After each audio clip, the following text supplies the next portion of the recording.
Okay, we are back in this question, and as stated prior, we have discussed the protocol for identifying vertical and horizontal asymptotes in these equations. So go ahead and review that video. I believe it's the video for the final exam, option 6. But if you have skipped around, review the rules for finding vertical and horizontal asymptotes. So if this is not familiar to you, definitely go pick up your textbook or pick up your class notes and figure out how to identify the rules for vertical and horizontal asymptotes. So if we want to find vertical asymptotes, we set the denominator equal to 0. So in this circumstance, we're going to set 2x minus 3 equal to 0. Solving this, we get 2x equals to 3. Dividing both sides by 2, and we get x equals to 3 halves. So this is going to be the equation of a vertical line. Therefore, we know that we have a vertical asymptote when x equals to 3 halves. So a horizontal asymptote, we're going to look at the degree of the numerator in regards to the degree of the denominator. So if we look at this, we have x to the first minus 2 all over 2x to the first minus 3.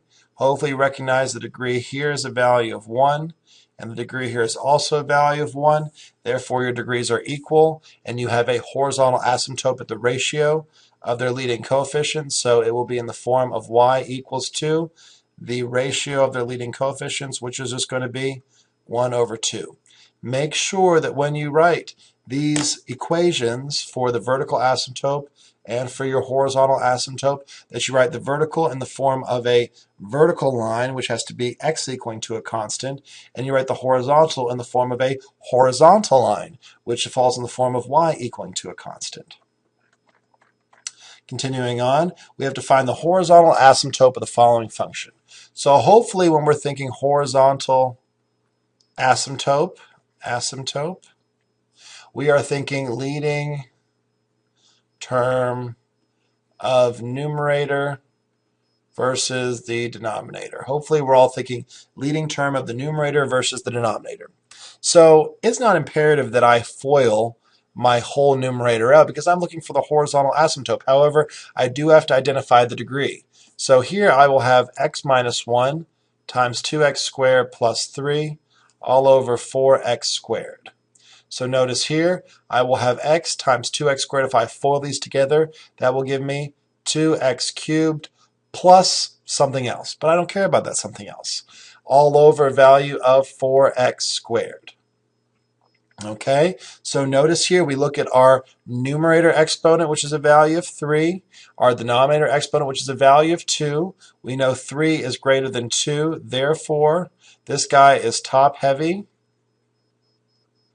And since he is top heavy, we know no horizontal asymptote exists.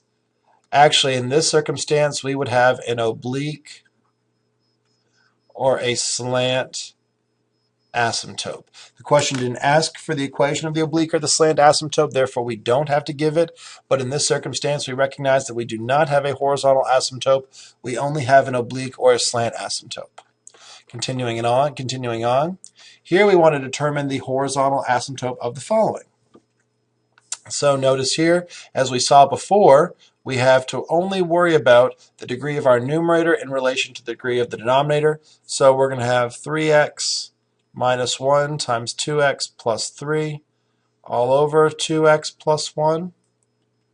3x times 2x gives you 6x squared, and I don't need to worry about the rest of that stuff. Because all I care about is the first largest degreed exponent, which is going to be the 6x squared over the 2x plus 1. So notice now we recognize that I am again in this circumstance top heavy. We are top heavy. The degree of my numerator is equal to a value of 2. The degree of my denominator is equal to a value of 1. Therefore, if you're top heavy, no horizontal asymptote exists. So since you're top heavy, no horizontal asymptote exists. Continuing on, we have to identify the horizontal asymptote of this function. So notice here we're going to have f of x is equal to 3x to the first power minus 2 all over 4x squared. Hopefully we recognize that the degree of the exponent in the numerator, the largest degree of the exponent in the numerator is a value of 1, and the only degree of the exponent in the denominator is 2. We know 1 is less than 2, so this guy is bottom heavy. This guy is bottom heavy. Remember what I talked about in regards to my holidays? I know over the holidays I like to eat. I love my sweets. I got a little bottom heavy. I couldn't fit into my jeans. Therefore, my goal is to eat 0 sweets. My goal is to eat 0 sweets. So therefore, I know that my horizontal asymptote will in fact be the x-axis, also known as y equals to 0. So these horizontal asymptotes tend to be very easy and rapid to identify. All you do is look at the the largest degree exponent in the numerator and the largest degree exponent in the denominator. Continuing on, we have a function f of x, which is equal to a cubic function, and we have to use polynomial division to factor f of x given that a solution occurs at x equals to 5. So, you know what, I think it's okay if we don't use polynomial division. On your test, I'm going to allow you to use polynomial division or synthetic division.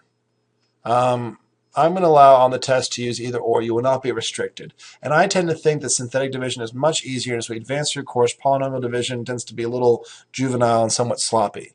So let's go ahead and use synthetic division on this question. So if I know my 0 occurs at x equals to -5, and again, if you are not familiar with synthetic division, go ahead and review in your chapter textbook, find in your textbook where you have to complete synthetic division questions. So look in your notes, look in your textbook, and understand synthetic division. It's a very unique algorithm. So we know that a solution occurs at x equals to 5. It's given that a solution occurs at x equals to -5. Therefore, we know that this is a 0. So that's all we need for our synthetic division. Therefore, since we know this is a 0, we expect to have a 0 remainder in our synthetic division.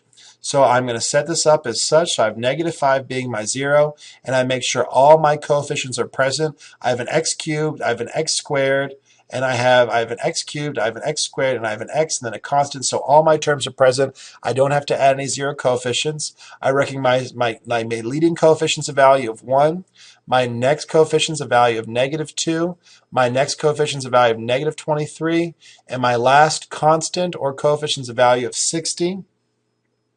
And then I'm able to perform the algorithm. I will make a little note on the side here that if my 0 occurs at x equals to -5, I know that the factor that corresponds to -5 will be x plus 5. So this is my factor that corresponds to my 0 at -5. And the way I did that, So the way I did that is I set x equal to where'd it go? X equal to -5, and I just set this equal to 0, so I get x plus 5 is equal to 0, so that is going to be the factor that corresponds to that 0. So performing the algorithm, I'm going to bring the 1 directly down. -1 times 5 gives me -5. I add these two, -2 plus a -5 gives me -7. -5 times -7 gives me a positive 35. -23 plus 35 gives me a value of positive 12. -5 times positive 12 gives you a value of -60. 60 minus 60 is a 0. And this, ladies and gentlemen, would be your remainder. But since it told me in the problem that a solution occurs at -5, I know I should have a 0 remainder. So I am very happy. I'm very happy I did my synthetic division correctly. So now I recognize that my largest degree originally was x cubed. I know I'm going to reduce my degree by a value of 1. So this will be an x squared. This will be an x. And this is just a constant. So what we are left with is that this function f of x really is x plus 5 times x squared minus 7x plus 12. So we have gone ahead and factored him almost to the end. Now what we have to do is we have to continue factoring. So we recognize that this guy can be factored. We can either do so using just relatively simple factoring methods, or we can use the quadratic equation. I'd rather use my simple factoring methods because it's faster. So I know this will factor to two binomials, my first terms being x's. My first sign must be a negative. What times a negative gives you a positive? That's also a positive. Factors of 12 that give you negative 7. Be careful here. Oh, I'm sorry. My factors that give me there we go. My factors of my negative, what times a negative gives you a positive is a negative. My factors of 12 that give me negative 7x are negative 4 and negative 3. So f of x is equal to x plus 5 times x minus 4 times x minus 3. So if this was confusing to you, go back and review your synthetic division. If you guys like polynomial division, I would allow that as well. I do think synthetic division is much faster, much more efficient. So at this level, I do think synthetic division is a much better choice.